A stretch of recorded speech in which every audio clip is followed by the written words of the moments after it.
¿Puede un creyente ser poseído por un demonio? Hay algunos que piensan que sí, otros opinan que no. ¿Pero qué piensas tú? Hoy analizaremos a la luz de la Biblia si un cristiano puede o no ser poseído por un demonio. Y para evitar confusiones sería bueno diferenciar lo que es una influencia o un pensamiento de una posesión demoníaca.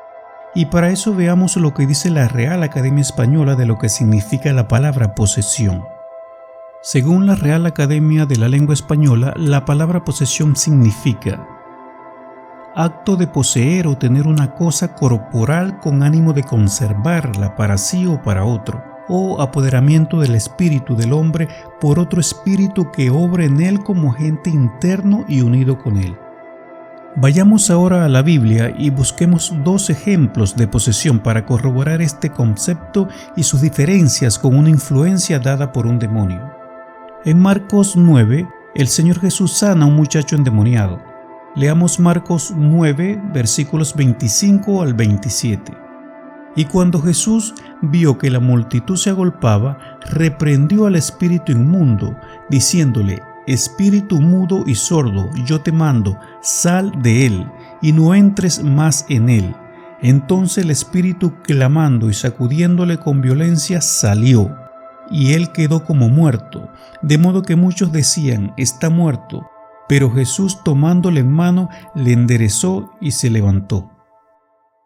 En este pasaje podemos ver de forma muy clara lo que es una posesión. El demonio estaba dentro del muchacho y Jesús lo mandó a salir de él y salió.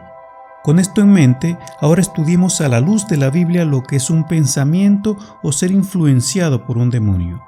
Leamos ahora Primera de Crónicas, capítulo 21, versos 1 y 2, donde David manda hacer un censo pecando contra Dios. Versículo 21. Pero Satanás se levantó contra Israel e incitó a David a que hiciese un censo de Israel. Y dijo David a Joab y a los príncipes del pueblo: Id, haced censo de Israel desde Beerseba hasta Dan, e infórmenme sobre el número de ellos para que yo lo sepa. Y dijo Joab: Añada Jehová a su pueblo 100 veces más, Rey, Señor mío. ¿No son todos estos siervos de mi Señor? ¿Para qué procura mi Señor esto? Que será pecado a Israel. Mas la orden del rey pudo más que Joab. Ahora leamos Mateo capítulo 26, versículos del 22 al 23, donde Pedro, influenciado, no quiere que el Señor sea crucificado. Entonces Pedro, tomándole aparte, comenzó a convenirle, diciendo: Señor, ten compasión de ti, en ninguna manera esto te acontezca.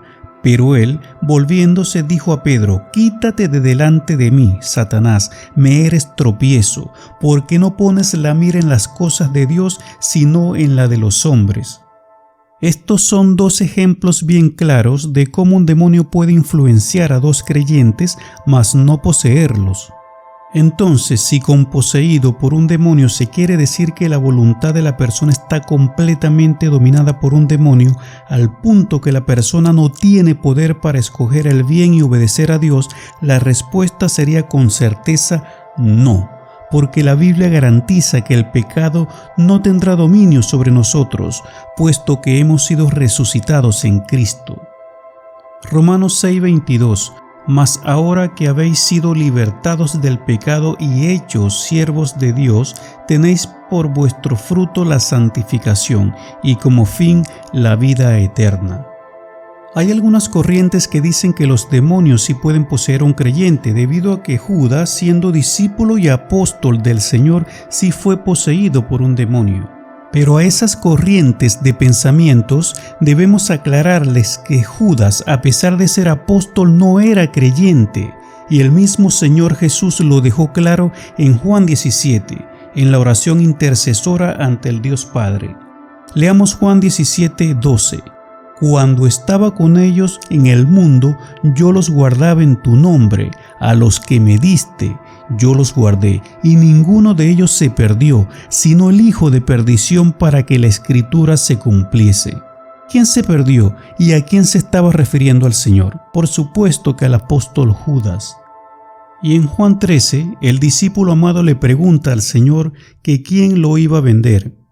Y él respondió en Juan, capítulo 13, versículos del 26 al 27. Respondió Jesús: a quien yo diere el pan mojado, aquel es.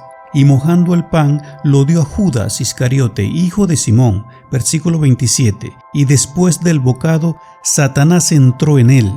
Entonces Jesús le dijo: lo que vas a hacer, hazlo ya. En este versículo queda claro que Judas fue poseído por Satanás para pecar vendiendo al Señor por 30 monedas de plata. Pero por otro lado, y a diferencia del trato con Judas, podemos ver el cuidado y la cobertura del Señor con Pedro como creyente antes de negarlo. Lucas 22, versículos 31 al 32. Dijo también el Señor: Simón, Simón, he aquí Satanás os ha pedido para zarandearos, como a trigo, pero yo he rogado por ti, para que tu fe no falte, y tú, una vez vuelto, confirma a tus hermanos. Qué hermoso el cuidado de Dios para con sus hijos.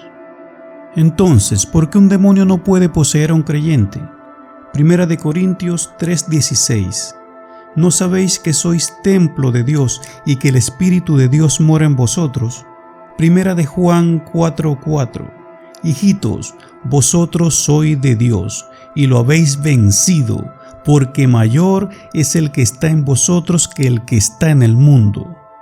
Primera de Juan 5:18. Sabemos que todo aquel que ha nacido de Dios no practica el pecado, pues aquel que fue engendrado por Dios le guarda, y el maligno no le toca.